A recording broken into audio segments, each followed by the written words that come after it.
ओम गजाननं भूतगणादिसेवितं कपितजम्बूफलचारुभक्षणं उमासुतं शोकविनाशकारणं नमामि विघ्नेश्वरपादपङ्कजं शिवानन्दं शिवरूपं गुरुसाक्षात् शिवस्वयं संसारशोकहर्तिं ध्याता शिवानन्दरूपं ब्रह्मविद्याप्रदायकं साकरे वंशप्रवर्तितं जीवशिवाय भवति ज्ञानेन तत्पदं बोधितं।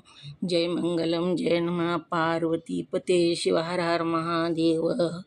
वंदे श्रीमद्रामं सद्गुरुमति शांति सीतया श्रेष्ठं कामादिराक्षसारी भवजलध तत्वबोध सेतु करं।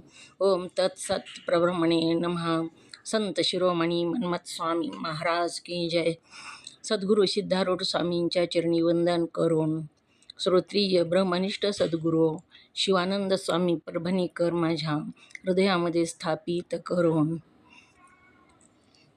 सद्गुरू पंडित पितांबरजींना वंदन करून जगद्गुरू शंकराचार्यांना वंदन करून जगद्गुरू पंचाचार्यांना वंदन करून लिंगायक्य गुरु महालिंगेश्वर शिवाचार्य महाराज यांच्याही चरणी कोटी कोटी प्रणिपात करून श्रोत्रिय ब्रह्मनिष्ठ सद्गुरू महादेव कुंभार अप्पाजी यांच्याही चरणी शिरसाष्टांग वंदन करून तुम्हा सर्व मोक्ष साधकांच्या चरणी विनम्र अभिवादन करून पंचीकरण ग्रंथामध्ये प्रवेश होऊया।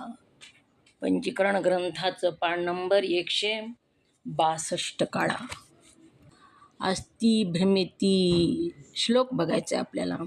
अस्ति भ्रमिती चेद्वेद परोक्ष ज्ञानमेव तत अहम ब्रह्मेति चेद्वेद साक्षात्कार स उच्यते। श्लोक कशाला म्हणावं तर शोकाचा नाश करतो त्याला श्लोक असं म्हणावं। अर्थ ज्ञान दोन प्रकारचं आहे, एक परोक्ष ज्ञान आणि दुसरं अपरोक्ष ज्ञान। प्रब्रह्म सत्यरूप आहे असे मानून ब्रह्माचे रूप आत्म्याच्या रूपाहून भिन्न आहे असे ज्या ज्ञानाने जाणले जाते ते यापैकी परोक्ष ज्ञान असे समजावे। परोक्ष ज्ञान कशाला म्हणावं असं आणि अपरोक्ष ज्ञान कशाला म्हणावं सांगू लागलेले आहेत।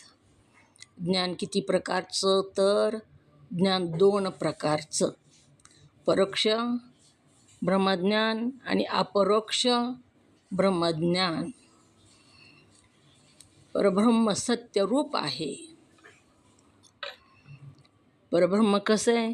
सत्य परब्रह्म आहे असं मानून ब्रह्माचं रूप आत्म्याच्या रूपाहून भिन्न आहे। म्हणजे ईश्वर आहे, मी वेगळा आहे आणि ब्रह्म वेगळे, ईश्वर वेगळा आहे।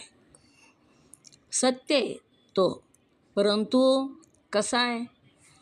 परोक्ष असे समजा ज्या ज्ञानाने जाणले जाते भिन्न आहे, आत्म्याहून भिन्न आहे। सत्यरूप आहे परब्रह्म, सत्य तर आहे पण तरीसुद्धा ब्रह्माचं रूप आत्म्याहून भिन्न आहे। म्हणजे मी वेगळा आणि देव वेगळा, ब्रह्म वेगळं। ब्रह्म म्हणजे देव आत्म्याच्या रूपाहून भिन्न आहे असं ज्या ज्ञानाने जाणलं जातं ते यापैकी परोक्ष ज्ञान असे समजावे। परोक्ष ज्ञान म्हणजे मी वेगळा आणि ब्रह्म वेगळं, देव वेगळा असं ज्या ज्ञानाने जाणलं जातं त्याला काय म्हणावं? परोक्ष ज्ञान। कशाला म्हणावं परोक्ष ज्ञान? ओम नमः शिवाय। परोक्ष ज्ञान कशाला म्हणावं?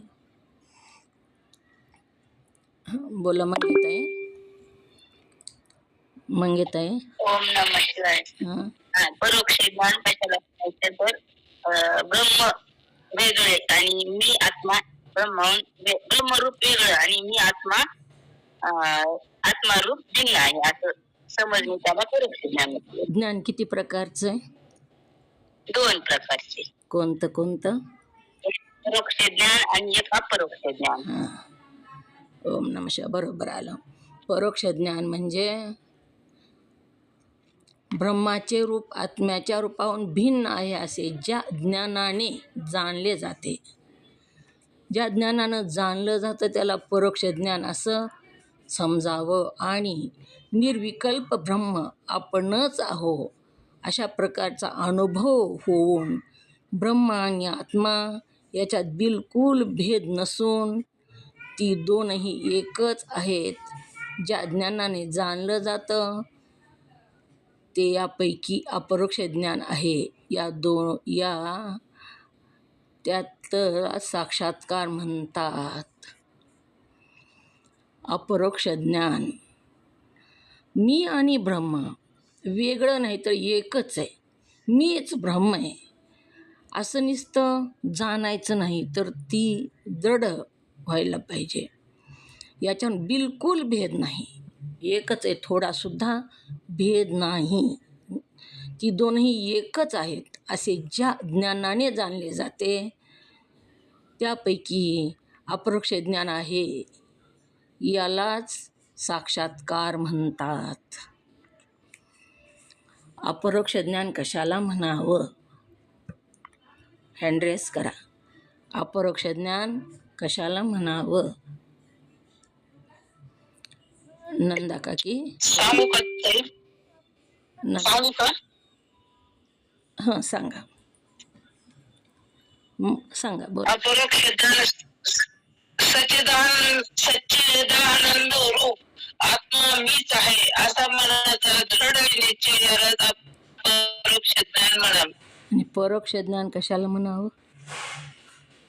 परोक्ष सच्चिदानंद रूप आत्मा आहे, साखर गोड आहे दुसऱ्याने सांगणे याला परोक्ष ज्ञान म्हणावं. ओम नमः शिवाय. नंदा काकी बोला. म्यूट करा ताई. परोक्ष ज्ञान कशाला म्हणावं आणि अपरोक्ष ज्ञान कशाला म्हणावं? ओम नमः. परोक्ष ज्ञान परब्रह्म सत्यरूप आहे असे म्हणून ब्रह्माचे रूप आत्म्याहून भिन्न आहे असे ज्ञानाने जाणले जाते त्याला परोक्ष ज्ञान असे म्हणावे. आणि अपरोक्ष ज्ञान निर्विकल्प ब्रह्म मीच आहे आपणच आहोत अशा प्रकारचा अनुभव घेऊन ब्रह्म आणि आत्मा यांच्यात बिलकुल भेद नसून दोन्ही एकच आहे हे ज्या ज्ञानाने जाणले जाते त्याला अपरोक्ष ज्ञान म्हणावे. त्याला साक्षात्कार पण असे म्हणतात. बरोबर सांगितलं. ओम नमः शिवाय. मग ते सांगा तुम्ही पण सांगा, लक्षात राहतं मग. ओम नमः शिवाय. ब्रह्माचे रूप आत्म्याच्या रूपाहून भिन्न आहे ते ज्या ज्ञानाने जाणले ते परोक्ष ज्ञान आणि ब्रह्म आणि आत्मा याच्यात बिलकुल भेद नसून दोन्ही एकच आहेत असा जो दृढ निश्चय त्याला अपरोक्ष ज्ञान म्हणाले. आणि यालाच काय म्हणतात पुन्हा? ह्याचंच नाव दुसरं काय? साक्षात्कार पण म्हणतात. हां, असं जेव्हा वृत्ती होईल तेव्हा त्याला साक्षात्कार झाला असं म्हणतात. म्हणजे साक्षात ब्रह्माचं ज्ञान झालं, प्रत्यक्ष ज्ञान झालं. साक्षात्कार. हां, ओम नमः शिवाय. बोला. आता असं जी कुणाला ह्याचा साक्षात्कार त्याचा साक्षात्कार त्याला साक्षात्कार झाला असं जी म्हणते तर हो, साक्षात्कार म्हणजे प्रत्यक्ष अनुभव येणं. हो, साक्षात अनुभव येणं साक्षात्कार म्हणजे प्रत्यक्ष अनुभव येणं. आता इथं कशाचा अनुभव आलाय तर अपरोक्ष जो ज्ञान आहे तो म्हणजे परोक्ष ज्ञान म्हणजे देव वेगळा आणि मी वेगळा असं समजणं, ब्रह्म वेगळं आणि आत्मा वेगळा असं समजणं म्हणजे काय? परोक्ष ज्ञान. आणि जे ब्रह्म आहे तेच मी आहे असं मनापासून म्हणजे तसा अनुभव येणं ह्याला काय म्हणावं? साक्षात्कार. समजणं आणि समजून त्याचा अनुभव येणं. समजणं वेगळं आणि अनुभव येणं वेगळं. आता त्याला दृष्टांत कोणता दिला? अनुभवासाठी दृष्टांत अपरोक्ष ज्ञानाचा आणि परोक्ष ज्ञानासाठी दृष्टांत कोणता दिलेला आहे? साखरेचा. हां, साखरेचा दृष्टांत दिला. कसा सांगा, सगळ्यांना लक्षात येतं पुन्हा. ओम नमः शिवाय. दुसऱ्यानं सांगितलं की साखर गोड आहे, तर आपण पण म्हणतो साखर गोड आहे, ते झाले परोक्ष ज्ञान. आणि साखर खाऊन बघितली की आपलं पक्का निश्चय की साखर गोडच आहे, ते झाले अपरोक्ष ज्ञान. ओम ओम नमः शिवाय. साखर गोड आहे असे एकाने दुसऱ्यास केवळ सांगितल्यावरून तो दुसरा मनुष्य साखर गोड आहे असे जाणतो. दुसऱ्याने सांगितलं साखर गोड आहे, तर त्यानं जाणलं साखर गोड आहे म्हणून. पण हे ज्या ज्ञानाने तो जाणतो त्याला साखरेचे परोक्ष ज्ञान असे म्हणावे. दुसऱ्याने सांगितलं साखर गोड आहे आणि ह्यानं सुद्धा ते जाणलं. मग ज्या ज्ञानाने जाणलं, दुसऱ्यानं सांगितलं म्हणून ह्यानं जाणलं, ते जे ज्ञान आहे त्याला परोक्ष ज्ञान असं म्हणावं. आणि नंतर तोच मनुष्य साखर खाऊन तिचा स्वाद घेतो, म्हणजे साखरेच्या गोडीचा अनुभव घेतो, तेव्हा तो साखरेची गोडी तो ज्या अनुभविक ज्ञानाने जाणतो त्या ज्ञानास साखरेचे अपरोक्ष ज्ञान असे म्हणावे. दुसऱ्याने सांगितलं साखर गोड आहे, साखर गोड आहे, पण खाऊन बघितल्याशिवाय ती कशी गोड आहे ते कळत नाही. आता आपले 5 मित्र आहेत बघा. एका मित्रानं सांगितलं गुलाबजामुन खूप गोड आहे तो. दुसऱ्यानं सांगितलं नाही नाही गुलाबजामुन नाही, बालुशाही चांगली जरा जास्त गोड आहे. तिसऱ्यानं सांगितलं नाही हो, बालुशाहीपेक्षा गुलाबजामुनपेक्षा पेढा जास्त चांगला वाटतो, गोड आहे. तिसऱ्यानं सांगितलं नाही हो, जिलेबी गोड आहे. मग आता नेमकं गोड काय आणि कसं, ही जेव्हा आपण दुसऱ्यांनी सांगण्यापेक्षा खाऊन बघितल्यानंतर त्याचा अनुभव येतो. आणि अनुभव ज्या ज्ञानाने येतो त्याला काय म्हणतात? मुद्रिकाताई महाजन काय म्हणावं त्याला?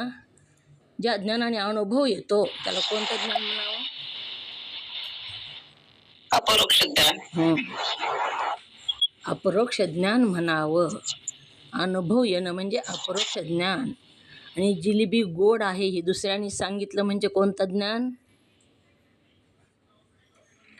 मुद्रिकाताई बोला. परोक्ष ज्ञान. हां परोक्ष ज्ञान. हां दुसऱ्याने ओम नमः शिवाय. दुसऱ्याने सांगणं म्हणजे परोक्ष ज्ञान आणि स्वतः अनुभव घेणं म्हणजे अपरोक्ष ज्ञान असे म्हणावे. या ओम नमः शिवाय. माझं चुकलं नाही, बरोबर आलं, तुमचं पण बरोबर आलं. पण इथं सिद्धांत आहे, तुम्ही दृष्टांत सांगितला, बरोबर आलं, चुकलं नव्हतं. तेच वाटायचं म्हणजे. नाही, बरोबर आलं. पण इथं जी सांगितलं ना, इथं जी सांगितलं ना, तेच वाटायचं. तर इथलंच उत्तर द्यायचं. म्हणजे आता आलंय ती ग्रंथामध्ये जी आलंय ती, इथं सिद्धांत सांगितला, ती पण बरोबर आहे. ते मला लिहूनच दिलेलं आहे ना पहिलं, बरोबरच आहे ती पण. मग त्याच्यामुळेच मला वाटलं चुकलं काय की म्हणून सरी नाही, बरोबर आलं. हां, अपरोक्ष असे म्हणावे. याच न्यायाने शास्त्राच्या फक्त उपदेशाने परमात्मा सच्चित आनंद आहे असे जे जाणणे त्याचे नाव परोक्ष ज्ञान. कसा आहे आत्मा? परमात्मा. परमात्मा कसा आहे? ओम नमः शिवाय. परमात्मा कसा? ओम नमः शिवाय. सच्चित आनंद आहे. परमात्मा सच्चित आनंद आहे. सत कशाला म्हणावं? सत कशाला म्हणावं? ओम नमः शिवाय. जो तिन्ही काळात असतो, कोणत्याही ज्ञानाने बाद होत नाही, त्याला सत म्हणावे. चित कशाला म्हणावं? चित अलुप्त चित्त प्रकाश हा. कुठलं गाव ते? सांगा चित आनंद कसं हँड रेस करा. सुनीता सत म्यूट करा ताई. सत कशाला म्हणावं? ओम नमस्कार. ओम नमस्कार. बोल ओम नमस्कार. बोल की. हां बोल की. तिन्ही काळात असतो, कोणत्याही ज्ञानाने बाद होत नाही, त्याला सत असे म्हणावे. चित कशाला म्हणावं? अलुप्त प्रकाश चित्त आनंद अलुप्त प्रकाश चित्त आनंद कशाला म्हणावं? परमप्रेमास्पद परमप्रेमास्पद हां. त्याला आनंद असं म्हणतात. मग सचित इथं काय सांगितलं? परमात्मा कसा आहे परमात्मा? परमात्मा कसा आहे? सच्चित आनंद रूप आहे परमात्मा. सच्चित आनंद आहे. आणि आत्मा सच्चित आनंद आहे. आत्मा कसा आहे? आत्मा कसा आहे? आत्म्याचं लक्षण काय? आत्मा सुद्धा सच्चित आनंद रूपच आहे. परमात्मा सुद्धा सच्चित आनंद रूपच आहे. म्हणून आत्मा आणि परमात्मा वेगळे नाही तरी एकच आहे. परमात्मा सच्चित आनंद रूप आहे असे जाणणे याचे नाव परोक्ष ज्ञान आणि गुरुशास्त्राच्या अनुग्रहाने. परमात्मा सच्चित आनंद रूप आहे. आपण पाठ केलं सगळ्यांना सांगता पण येऊ लागलं. आपण जाणलं ते सत्य पण आहे. ते सच्चित आनंद रूप आत्मा आहे. ही परोक्ष ज्ञान आणि गुरुशास्त्राच्या अनुग्रहाने विचार करून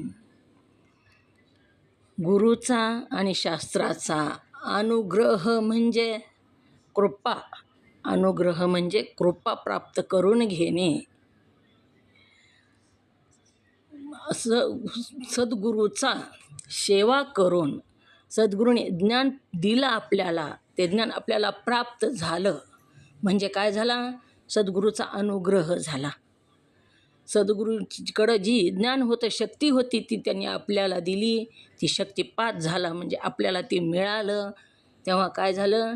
सद्गुरूचा अनुग्रह झाला, सद्गुरूची कृपा झाली. आणि म्हणूनच त्यांनी आपल्याला ज्ञान दिलं. आणि त्या ज्ञान देऊन आपण काय केलं? ती आत्मसात केलं, प्राप्त केलं. त्यालाच अनुग्रह असं म्हणावं. गुरुशास्त्राच्या अनुग्रहाने, गुरुच्या आणि शास्त्राच्या 3 कृपा असाव्या लागतात ही कळायला. कोणत्या कोणत्या 3 कृपा असाव्या लागतात? ओम नमः शिवाय. कोणत्या कोणत्या कृपा असायला पाहिजे आपलं ज्ञान आपल्याला व्हायला? कृपा ओम नमः शिवाय ताई. हां गुरु कृपा, सद्गुरु कृपा आणि शास्त्र कृपा. ओम नमः शिवाय. गुरुकृपा, शास्त्रकृपा, ईश्वर कृपा आणि चौथी अंतकरण कृपा.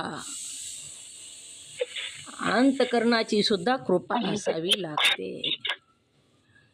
गुरुकृपा झाल्याशिवाय ज्ञान मिळत नाही. सद्गुरू ज्ञान देत नाहीत. सद्गुरूची सेवा करून सद्गुरूचा कृपा प्राप्त करून घ्यावी लागते. तेव्हा गुरुकृपा होते. जेव्हा सद्गुरू शास्त्राचा उपदेश करतात आणि ते शास्त्र आपल्याला कळायला लागतं तेव्हा शास्त्रकृपा होते. आणि ही शास्त्र श्रवण करत असताना गुरुची कृपा झाली, शास्त्राची कृपा झाली, पण श्रवण करताना ईश्वराची सुद्धा कृपा असावी लागते. ती कशी? ईश्वराची कृपा झाल्याशिवाय आपल्याला सगळी शास्त्राचे सगळं अनुकूल वातावरण राहत नाही. गुरु सांगू लागलेले आहेत, शास्त्र आपल्याकडं आहे, पण घरचे लोक ऐकूच देत नाहीत. मग ही काय? ईश्वराची कृपा नाही. तिथं ईश्वराची कृपा झाली नाही. किंवा सद्गुरू सांगू लागले, शास्त्र आपल्या हातात आहे, ऐकूच येईना, कानच बहिरे झाले, तर ती ईश्वराची कृपा तिथं कमी पडली. सद्गुरू ज्ञान सांगत आहेत मठामध्ये, ते ज्ञान ग्रंथ आपल्याकडं आहे, पण तिथपर्यंत जायला पायच नाही. पायालाच काहीतरी झालं, जाता येईना झालं, तर तिथंसुद्धा ईश्वर कृपा कमी पडली. अशा प्रकारे अनुकूल, सर्व बाजूनी जेव्हा अनुकूलता येते, आपल्याला अडचणी येतात पण अडचणीसुद्धा दूर होतात, ती ईश्वरी कृपाच असते. म्हणून कोणती कृपा? गुरुकृपा व्हावी लागते, शास्त्रकृपासुद्धा व्हावी लागते. बरेच लोक म्हणतात कळच ना हो, तुम्ही सांगायलात पण काही लक्षातच येईना. मग काय झालं? ती गुरु सांगू लागले म्हणून गुरुकृपा झाली खरी, पण शास्त्राची तिथं कृपा कमी पडली. शास्त्र लक्षातच येईना, कळच ना. एकदा सांगितलं, दोनदा सांगितलं, 3 वेळेस सांगितलं, 4 वेळेस पंचीकरण ऐकलं, तरीही काहीच लक्षात येईना. तेव्हा ग्रंथाची कृपा कमी पडली. आपल्याला ग्रंथ कळना. म्हणून गुरुकृपा असावी लागते, शास्त्रकृपा असावी लागते, त्याच्यानंतर ईश्वराची कृपा असावी लागते, ही सगळ्यात महत्त्वाची अंतःकरणाची कृपा असावी लागते. आपल्याच अंतःकरणाची कृपा असावी लागते. अंतःकरणाची कृपा असल्याशिवाय शास्त्र ऐकू शकत नाही. शास्त्र सांगायलेच सद्गुरू, शास्त्र पण हातात आहे, ऐकल्यावर कळतंय सुद्धा, आणि कोणतीच अडचणसुद्धा नाही, पण ऐकूच वाटना, बसूच वाटना, ऐकू वाटना, तर अंतःकरणाची कृपा नाही. अशा प्रकारे 4 कृपा असल्याशिवाय आपल्याला आपलं अपरोक्ष ज्ञान होत नाही. कोणत्या कोणत्या कृपा? 4 कृपा. येले का लक्षात? 4 कृपा कोणत्या? नंदा काकी बोला. काकी. ओम नमः शिवाय. 4 कृपा: गुरु कृपा, शास्त्र कृपा, अंतःकरण कृपा आणि ईश्वर कृपा. ओम नमः शिवाय. गुरु कृपा आणि सद्गुरु कृपा एकच का? हां, सद्गुरूची कृपा झाली म्हणजेच गुरुकृपा ना. ओम नमः शिवाय. सद्गुरूचीच कृपा व्हावी लागते, गुरुची होऊन नाही जमत. गुरुची झाली तर तू वेगळा मी वेगळा, अपरोक्ष ज्ञान होत नाही.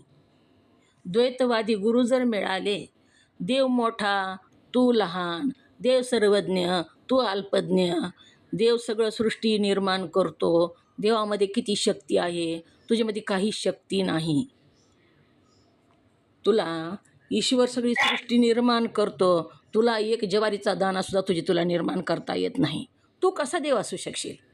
असं द्वैत जी सांगतात, देव मोठा तू लहान, असं जे द्वैत सांगतात, ते द्वैतवादी गुरुची कृपा होऊन अपरोक्ष ज्ञान होत नाही, तर सद्गुरूचीच कृपा व्हावी लागते. सद्गुरूची कृपा झाली म्हणजे सद्गुरू कुणाला म्हणावं? ओम नमः शिवाय. सद्गुरू. ओम नमः शिवाय सांगू? हो सांगा. सत्य वस्तूचे ज्ञान करून देतात त्याला सद्गुरू असे म्हणावे. सत्य वस्तू कशाला म्हणावं? ब्रह्म. सत्य वस्तूचं ज्ञान करून देतात सद्गुरू म्हणावं, ही बरोबर आहे. ओम नमः शिवाय. हां, जे शास्त्रात सांगितलेलं आहे, ग्रंथात सांगितलेलं आहे, त्याचा ते आपल्याला जे समजावून सांगतात. ओम नमः शिवाय. म्यूट करा. मीनाताई बोला. म्यूट. ओम नमः शिवाय. हां, देह असं जड आहे आणि सत्चित आनंद आत्मा आहे हे ज्ञान करून देतात. सत्य वस्तू कशाला म्हणावं? गुरु. आत्मा सत्य आहे. सत्य वस्तू म्हणावं कशाला? सत्य वस्तू म्हणजे काय? ओम नमः शिवाय. ओम नमः शिवाय. हां, बोला. मंगेताई बोला. सत्य वस्तू कशाला म्हणावं? सत्य वस्तू आत्म्याला म्हणावी. आत्मवस्तू म्हणजे सत्य वस्तू. आत्मवस्तू म्हणजेच सत्य वस्तू. सत्य वस्तूचं ज्ञान करून देतात. तुम्ही तेच सांगितलं, पण तुम्ही हिंडून फिरून सांगितलं, एका शब्दात सांगितलं नाही. सत्य वस्तू कशाला म्हणावं? तर आत्मवस्तू म्हणजेच सत्य वस्तू, आणि सत्य वस्तूचं ज्ञान करून देतात त्यांना काय म्हणावं? काय म्हणावं? सत्य वस्तूचं ज्ञान करून देतात त्यांना सद्गुरू. हां. गुरु कुणाला म्हणावं? गुरु. गुरु कुणाला? भौतिक वस्तू ज्याची ब्रह्मावर निष्ठा आहे त्याला सद्गुरू म्हणावे का? ते ज्ञान देणाऱ्या गुरुला गुरु म्हणावे. हां, जी गुर करतात, ज्ञान करून देतात भौतिक वस्तूचं, त्यांना गुरु म्हणावं. आणि जे आत्मज्ञान करून देतात, शांत असतात, त्यांना सद्गुरू असं म्हणावं. मीनाताई काय बोलला होता मी? विचारा. काय म्हणला? ओम नमः शिवाय. काय प्रश्न विचारला? नाही नाही नाही. ओम नमः शिवाय ते. ओम नमः शिवाय. गुरु आणि सद्गुरू, तर सद्गुरूची कृपा व्हायला पाहिजे. सद्गुरू कृपा, शास्त्र कृपा, ईश्वर कृपा आणि अंतःकरण कृपा, 4 कृपा झाल्या म्हणजे अपरोक्ष ज्ञानाची प्राप्ती आपल्याला होते. आणि अपरोक्ष ज्ञान म्हणजेच काय मीनाताई? अपरोक्ष ज्ञानाला दुसरं नाव काय? मीनाताई बोला. अपरोक्ष ज्ञान म्हणजे काय? ओम नमः शिवाय. अपरोक्ष ज्ञान म्हणजे स्वतः साखर गोड आहे, चव बघणे त्याला अपरोक्ष ज्ञान असे म्हणतात. स्वतः खाऊन चव बघणे साखरेची त्याला अपरोक्ष ज्ञान म्हणावे. दुसऱ्याने सांगितलेलं ते परोक्ष ज्ञान. अपरोक्ष ज्ञान म्हणजे दुसरं नाव काय? म्यूट करा ताई. मुद्रिका ताई बोला. अपरोक्ष ज्ञानाला दुसरं नाव काय? मुद्रिका ताई महाजन.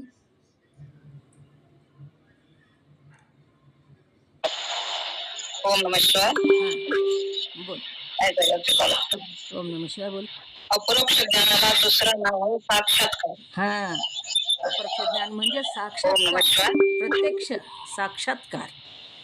अपरोक्ष ज्ञानाला दुसरं नाव काय आहे? साक्षात्कार.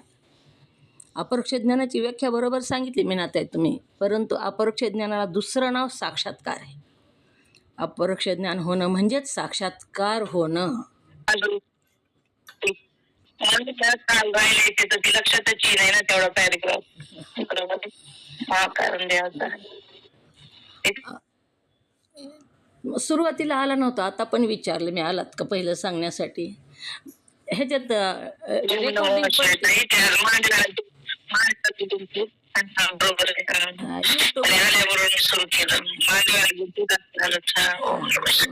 बरं बरं. तर रेकॉर्डिंग यूट्यूबला पुटते बघा. तुम्ही पान नंबर कोणतं राहिलंय ती व्यवस्थित त्या दिसतं, सगळं ऐकून येते. युट्यूबला आहे का? हां, यूट्यूबला आहे. रोजची रेकॉर्डिंग आहे यूट्यूब. तर तुमचं कोणतं पान नंबर राहिले ते लक्षात ठेवायचं. मग ती त्याच्यात पान नंबर सांगितलेलं आहे आणि पान नंबरचं विश्लेषण सांगितलेलं आहे. मग तुमचं जी पान नंबर ऐकण्यात आलं नाही ना, ती सगळं तुम्हाला पूर्ण ऐकण्यात येतं आहे. आता जरी मी तुम्हाला सांगितलं तरी त्या दिवशी सगळं सांगितलेलं मी सांगू शकत नाही एका तासातलं. संक्षिप्त सांगेल मी सांगितलं तरी थोडंसं तुम्हाला, परंतु पूर्ण जी विश्लेषण करून सांगितलं ती सगळं त्या रेकॉर्डिंगमध्ये तुम्हाला ऐकायला मिळतं आहे. तर सच्चित आनंद आहे, शास्त्राचा फक्त अपरोक्ष ज्ञान असे म्हणावे. याच न्यायाने शास्त्राचे फक्त उपदेशाने परमात्मा सच्चित आनंद आहे असे सांगणे, याचे नाव परोक्ष ज्ञान. आणि गुरुशास्त्राच्या अनुग्रहाने, अनुग्रह कशाला म्हणावं? ओम नमः शिवाय. अनुग्रह कशाला म्हणावं? सुनंदाताई. अनुग्रह गुरुने आपल्या कानात जे मंत्र देतात त्याला अनुग्रह असे म्हणावे. हां, बरोबर आहे. ओम नमः शिवाय. अनुग्रह सुनंदाताई पाटील बोला. अनुग्रह कशाला म्हणावं? म्यूट करा ताई. अनुग्रह. नमः शिवाय. गुरु कृपा त्यालाच अनुग्रह म्हणतात. ओम नमः शिवाय. ओम नमः शिवाय. मंगेताई बोला. मंगेताई. ओम नमः शिवाय. सद्गुरूची कृपा होणे याला अनुग्रह असे म्हणावे. नंदा काकी, तुमचं काय मत आहे? नंदा काकी बोला. ओम नमः शिवाय. हां, अनुग्रह म्हणजे सद्गुरूची कृपा करून घेणे, म्हणजे सद्गुरूचा अनुग्रह करून घेणे. हां. ओम नमः शिवाय. बरोबर आहे. अनुग्रह होणे म्हणजे सद्गुरूची सेवा करून सद्गुरूचा आशीर्वाद प्राप्त करून घेणे. सद्गुरूने जे सांगितला उपदेश, तो उपदेशाचा अंगीकार करणं. गुरुनी सांगितलं पण लक्षातच राहिला नाही तर गुरुचा अनुग्रह झाला नाही. गुरुनी जे सांगितलं ते आपण अंगीकार करणं, गुरुनं सांगितलेला पूर्ण त्याचा अंगीकार करणं. आणि अंगीकार जर केला तरच गुरुची कृपा होते. कोणता विद्यार्थी गुरुला आवडतो? जास्त उत्तर देत होतो. म्हणजे अनुग्रह झालेला आहे त्याचा, कृपा झालेली आहे त्याच्यावर. सद्गुरूमध्ये जी शक्ती आहे त्याच्या शब्दामधून बाहेर पडते आणि ती शक्तिपात जो होतो तो ग्रहण करतो शिष्य. आणि शिष्य ग्रहण केल्यानंतर त्याला त्याचं ज्ञान होतं आणि ज्ञान झालं की सद्गुरूची कृपा होते त्याच्यावर आणि सद्गुरूचा अनुग्रह झाला असं आपण म्हणतो. म्हणजे सद्गुरूला तो आवडतो सुद्धा. सद्गुरूचा अनुग्रह झाला म्हणजे सद्गुरूची कृपा झाली, सद्गुरूचा शक्तिपात झाला, सद्गुरू जवळ जे ज्ञान होतं ते ज्ञान त्या शिष्याला प्राप्त झालं म्हणजे अनुग्रह झाला. अनुग्रहाने विचार करून सच्चित आनंदरूप ब्रह्म आपणच आहो. विचार करायचा आहे. कोणता विचार करायचा आहे? तर मी कोण आहे ह्याचा विचार करायचा आहे. आपण विचार करत नाही का? करतो विचार, पण नाही त्या गोष्टीचा विचार करतो. मी कोण आहे ह्याचा विचार करण्यासाठीच आपण आलेलो आहेत. त्याच्यासाठीच हा ध्येय मागून आणलेला आहे, मोक्षापर्यंत जाण्यासाठी. पण विचार कशाचा करतो? प्रपंचाच्या प्रत्येक गोष्टीचा विचार आहे आपल्याला. विचार नाही असं मनुष्यच नाही. कशाचाही विचार करायला आहे, कशाचाही. म्हशीच्या शिंगातून उडी मारण्याचा सुद्धा विचार करतो. म्हशीचे शिंग गोल गोल होते आणि तो म्हशी राखायचा आणि मोठमोठे गोल गोल शिंग होते आणि त्याला वाटू लागलं ह्या शिंगातून उडी मारावी. ह्याचाच विचार करू लागला. 6 महिने विचार केला आणि शेवटी उडी मारली, हातपाय मोडून घेतले. तेव्हा एक जणांनी त्याला म्हणू लागला, अरे म्हशीच्या शिंगातून कशी उडी मारलीस? थोडा विचार करायचाच ना. तर तो म्हणला 6 महिने विचार केला. कोणता विचार केला? तर म्हशीच्या शिंगातून उडी मारायचा विचार केला. तसंच आपण विचार करतो, विचार करत नाही असं नाही. पण कोणता विचार करत नाही? सत असत, सत्य काय असत्य काय ह्याचा विचार करत नाही आणि सत असत शून्य होऊन बसतो, दुसराच विचार करतो. एक मनुष्य रस्त्याने जाऊ लागला, तिथं कापसाची मोठी गाड्या उभ्या होत्या, मिल होती कापसाची. त्यानं विचार केला, विचार करू लागला किती कापूस आला इथं. त्याने विचारलं सुद्धा किती येतो रोज कापूस. त्यांनी सांगितलं अनेक ट्रक भरून येतात कापूस, 500 क्विंटल 1000 क्विंटल कापूस येतो. तो म्हणू लागला ह्या कापसापासून तुम्ही काय बनवता? त्यांनी सांगितलं हे कापसाची सरकी आम्ही बाजूला काढतो, त्यापासून आम्ही वस्त्र बनवतो. तेव्हा तो विचार करू लागला एवढा कापूस आहे तर त्याचे वस्त्र किती बनत असतील. विचारात रात्र गेली, दिवस गेला, त्याला पत्ता लागला का हो? त्याचा पत्ता लागला का? त्याला माहीत होईल का वस्त्र किती बनते ती त्याच्या स्वतः विचार करून? ओम नमः शिवाय. माहीत होईल? नाही लागत ना. मग तो विचार, नाही लागत ना. मग विचार कसा आहे तो? व्यर्थ. निरर्थक विचार आहे, त्याला अर्थच नाही. मग विचार कोणता करायचा? तर गुरुशास्त्राच्या अनुग्रहाने सद्गुरू जे सांगतात, सद्गुरूच्या मुखातून शब्द आलेले विश्वास ठेवून ऐकावे लागतात. विश्वास जर नसेल तर आपल्याला कळतच नाही. विश्वास नसेल तर आपण काय म्हणतो, ह्या महाराजांनी असं सांगितलं वेगळंच आणि त्यांनी वेगळंच सांगितलं आणि त्यांनी वेगळंच सांगितलं. आता तिघाचं वेगळं वेगळं जर सांगितलं आणि तर कुणावरच विश्वास नसेल तर तुम्हाला कधीच कळत नाही. एकाच ठिकाणी पूर्ण विश्वास ठेवून, अहो विश्वासाचे पोटी लाभ होय उठाउठी. विश्वास ठेवला तरच कळतं, नाही तर कळत नाही. सद्गुरू म्हणतात ते सत्यच आहे आणि सद्गुरू वेगळे आणि मी वेगळा ही सुरुवातीला द्वैत असायला पाहिजे आणि 100% विश्वास असायला पाहिजे. 1% सुद्धा कमी नाही. जे सांगतात ते सगळंच खरं आहे असं जेव्हा आपण विश्वास ठेवून ग्रंथ ऐकू मुखातून त्या सद्गुरूच्या, जे ग्रंथामध्ये सांगितलेलं आहे ज्ञान, ते ग्रंथामधलं ज्ञान जसं हौदात पाणी आहे साचवलेलं भरपूर आणि ते पाणी त्या तुट्टीतून खाली येतं आणि ते आपल्या घड्यात भरावं लागतं, तसं सद्गुरूच्या मुखामधून त्या ग्रंथामधल्या हौदातल्या त्या महान अशा समुद्रातलं पाणी सद्गुरूच्या मुखातून बाहेर पडतं थोडं थोडं आपल्या घड्यामध्ये भरून घ्यायचं. म्हणून सद्गुरूच्या अनुग्रहाने विचार करून सच्चित आनंदरूप ब्रह्म आपणच आहो असे प्रत्यक्ष अनुभव घेऊन जाणणे याला अपरोक्ष ज्ञान म्हणतात.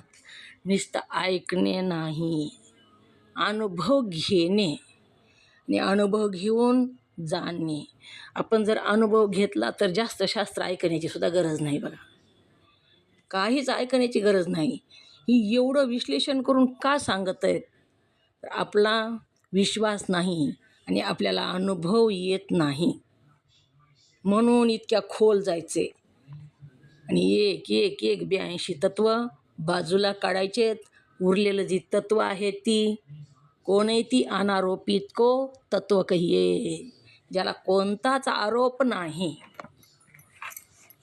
त्याला अनारोपित तत्व असं म्हणावं.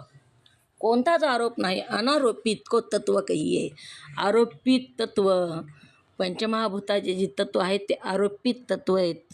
आरोपित को तत्व कहिये आणि अनारोपित को भी तत्वच कहिये.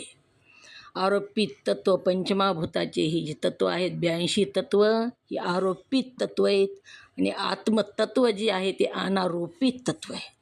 कोणताच आरोप नाही, अनारोपित को तत्व कहिये. आता पुढच्या 22व्या चौपाईत 4 देहाहून भिन्न असणाऱ्या आत्म्याच्या अपरोक्ष ज्ञानाचे फल गुरु सांगतात.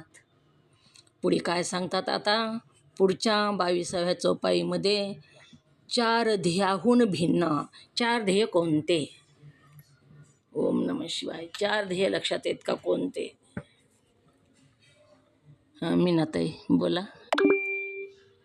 ओम नमः शिवाय. तुमच्या ह्याच्यात स्थूल देह, सूक्ष्म देह, कारण देह आणि महाकारण देह हे 4 देह आहेत. ओम नमः शिवाय.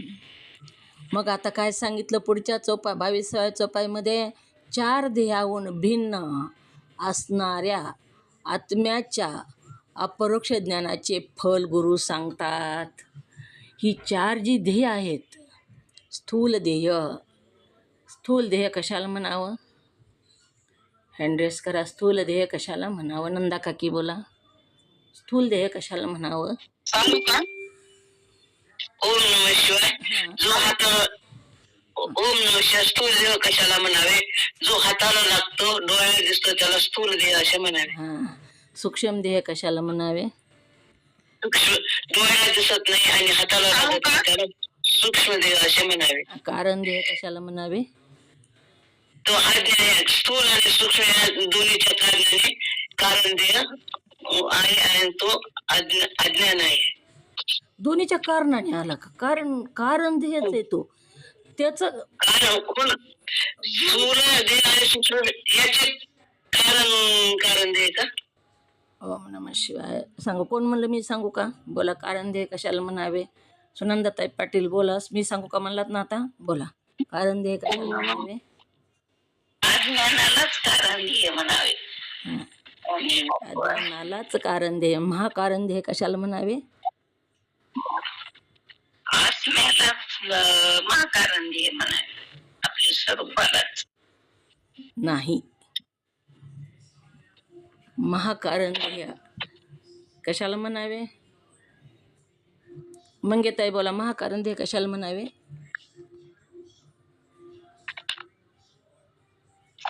नाही हो, सांगता त्या दिवशी मी ऐकलं नसलेलं. कारण देह म्हणजे अज्ञान आणि महाकारण देह म्हणजे ज्ञान. ज्ञान स्वरूप आहे महाकारण देह. ज्ञानालाच महाकारण देह म्हणावे, अज्ञानाला कारण देह म्हणावे, ज्ञानाला महाकारण देह म्हणावे. आणि जे स्थूल देह 1, सूक्ष्म देह 2 आणि 2 नंतर 3 आकडा येतो, म्हणून 2च्या अपेक्षेने 3 आला, म्हणून दोन्हीला कारण आहे हा तिसरा कारण देह. कारण देह स्थूल देह आणि सूक्ष्म देहाला कारण आहे. आता कसं? तर आता मुलगा जन्माला बघा. मुलगा जन्मल्याला वडील कारण आहेत आणि मुलगा कार्य आहे. वडील कारण, मुलगा कार्य. वटाचा वृक्ष आला, त्याला बी कारण आहे आणि वटवृक्ष कार्य आहे. तसंच इथं इथं जसं मुलगा कार्य आहे आणि वडील कारण आहेत, तसं इथं स्थूल देह आणि सूक्ष्म देह कार्य आहे आणि कारण देह हा कारण आहे. कारणापासून कार्याची उत्पत्ती होते. म्हणून कारण देहापासून स्थूल आणि सूक्ष्माची उत्पत्ती झाली आणि कारण देह अज्ञान आहे. मग अज्ञानापासून उत्पन्न झालेलं काय असणार आहे? आता मनुष्यापासून उत्पन्न झालेलं कोण आहे? कोण आहे? मनुष्यापासून उत्पन्न झालेला मनुष्यच राहील ना. तसं कारण देह अज्ञान आहे. अज्ञानापासून जे उत्पन्न झालं ती सुद्धा अज्ञानाचंच कार्य आहे. मग अज्ञानाचं कार्य इथं कोण आहे? अज्ञानाचं कार्य, कारण देहाचं कार्य काय कळायले का? मंगेताई येईल का लक्षात? थोडं सांगा बरं. मुलगा ओम नमः शिवाय. ओम नमः शिवाय. लवकर म्हणजे अज्ञानाचं कार्य स्थूल आणि सूक्ष्म, सूक्ष्म देह आणि स्थूल देह हे कार्य कारण द्यायचं. अज्ञान कारण आहे. अज्ञान म्हणजे कारण देह, त्याचं कार्य स्थूल आणि सूक्ष्म देह आहे. जसं वडील कारण आहे. वडील असल्याशिवाय मुलाचा जन्म होतो का? वडील कारण आहेत आणि त्याचं कार्य काय? मुलगा. मुलगा कार्य आहे. मग कारण देह कारण आहे आणि कार्य काय आहे? तर स्थूल देह आणि सूक्ष्म देह हे कार्य आहे. मग कारणासारखंच कार्य असेल ना. जसं मुलासारखा वडील मनुष्य आहेत, तर त्यांच्या पोटी जन्मलेला मुलगासुद्धा मनुष्यच आहे ना. तसं कारण देह कसं आहे? अज्ञान आहे. मग कारण देह जर अज्ञान असेल तर त्याचं कार्य कसं आहे? कार्य कसं असायला पाहिजे? मग कारण देहाचं कार्य कोणतं? तर स्थूल देह आणि सूक्ष्म देह ही कारण देहाचं कार्य आहे. मग कारण देह अज्ञान असल्यामुळं स्थूल देह आणि सूक्ष्म देह सुद्धा अज्ञानच आहेत. आणि ह्या तिन्हीचा नाश महाकारण देह करतो. म्हणून महाकारण देह ज्ञान स्वरूप आहे. महाकारण देह म्हणजे सुद्धा आत्मा नाही. इथं काय सांगितलं बघा, 4 देहाहून भिन्न. 4 देह म्हणजे आत्मा नाही सांगितला, इथंच सांगितलं आत्ताच. आता पुढच्या 22व्या चौपाईत 4 देहाहून भिन्न असणाऱ्या आत्म्याच्या अपरोक्ष ज्ञानाचे फल गुरु सांगतात. 4ही देहाहून आत्मा भिन्न आहे. महाकारणाहून सुद्धा आत्मा भिन्न आहे. महाकारणाचं स्वरूपच आहे, पण त्याच्याहून सुद्धा भिन्न आहे. ती सुद्धा नाश होतो महाकारण देह, तीही राहत नाही. स्थूल देह कशाने नाश होतो? स्थूल देहाचा नाश कशाने होतो? ओम नमः शिवाय. ओम नमः शिवाय. कारण देहाने. ओम नमः शिवाय. स्थूल देहाचा नाश. जयश्रीताई बोला. ओम नमः शिवाय. ताई तुमच्या चरणाला साष्टांग नमस्कार. स्थूल देहाचा नाश दफन केल्यावर किंवा अग्नी दिल्यावर नाश होतो. हां, स्थूल देहाचा नाश अग्नीने होतो. स्थूल देह काय केला जातो? जाळला जातो. मग सूक्ष्म देहाचा नाश कशाने होतो? ओम नमः शिवाय. ताई आपल्याला ज्ञान झाल्यावर सूक्ष्म देहाचा नाश होतो. स्थूल देह कशाने? अग्नीने जाळला जातो. सूक्ष्म देह सुद्धा अज्ञान अग्नीने जाळला जातो. आपोआप कसा नाश होईल? जाळावं लागेल त्याला. ज्ञान अग्नीने सूक्ष्म देह जाळला जातो. कारण देहाचा नाश कशाने होतो? नंदाताई पाटील, कारण देहाचा नाश कशाने होतो? ज्ञानाने होतो. ज्ञानाने नाश होतो कारण देहाचा. अग्नी पाहिजे तिथं, असं नाही होत नाश. जाळायला बिना अग्नी जर नाही लागला तर जळतं का? कोणतीच वस्तू जळत? हां, ज्ञान अग्नीने.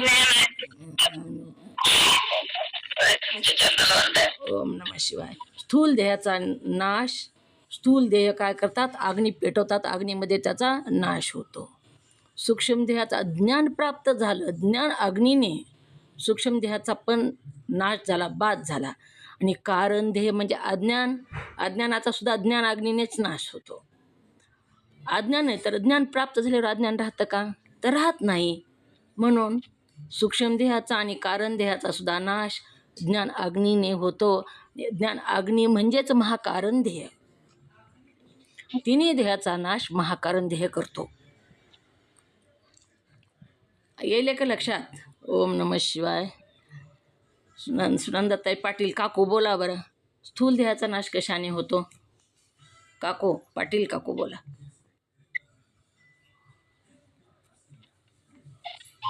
ओम नमः शिवाय.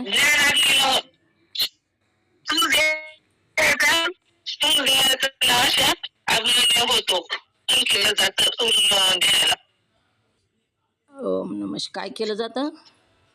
आवाज आला नाही ताई, बोला. स्थूल देहाला अग्नीने दफन केलं जात. अग्नीने दफन करतात का? दफन म्हणजे काय?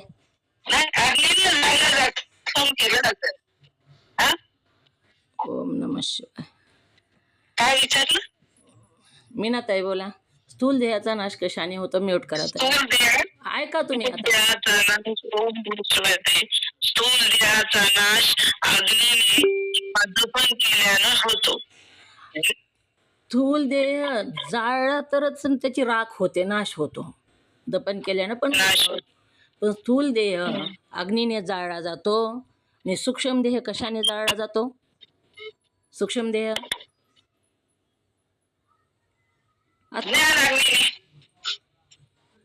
आणि कारण देह. कारण देह